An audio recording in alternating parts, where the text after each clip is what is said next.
High everyone, welcome to my series no street food only home cooked food challenge day 11। আজকে না সকালবেলা সেভাবে কিছু ব্রেকফাস্ট করিনি, জাস্ট খেয়েছিলাম একটু ড্রাই ফ্রুটস, তারপর স্নান করে রেডি হয়ে চলে গেছিলাম হচ্ছে মৌমিতার বাড়ি।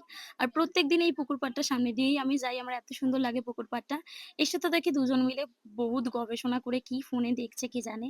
তারপর আমি ওদেরকে একটু খচালাম, ইয়ার্কি মারলাম, বাট এতটাই গবেষণা করছে ওরা কি নিয়ে আমি জানি না, যে আমার কোনো কাজেও পাত্তাই দেয়নি। তারপর বাড়ি গিয়ে করলাম লাঞ্চ। এটা তো আমার ফেভারিট লাঞ্চ এই গরমে, ডিমের অমলেট, ডাল, আলু ভাতে আর গন্ধরাজ লেবু ছিল সাথে একটা। তারপর খেয়ে দিয়ে একটু রেস্ট নিয়ে বিকেলবেলা ঘুম থেকে উঠে একটু ফেসটাকে আইস ডিপ করলাম। স্কিনটা এই গরমে খুবই হাইড্রেটেড লাগে, আর সামারে এটা সবারই করা উচিত আমার মনে হয়। তারপর সন্ধ্যেবেলা খেলাম একটু বসে গ্রিন টি, মায়ের সাথে একটু গল্প করলাম বসে। তারপরে ও চলে এসেছিল আমার বাড়ির সামনে, ওর খুবই মোমোর ক্রেভিং হচ্ছিল, বাট আমি তো এখন বাইরের খাবার অফ রেখেছি এই চ্যালেঞ্জ ভিডিওটার জন্য। তো ওকে বলছিলাম আমি যাব না, বাট ও শোনেনি, আমাকে জোর করে নিয়ে গেছে। কিন্তু আমি বিশ্বাস করো একটুও খাইনি, একদমই খাইনি।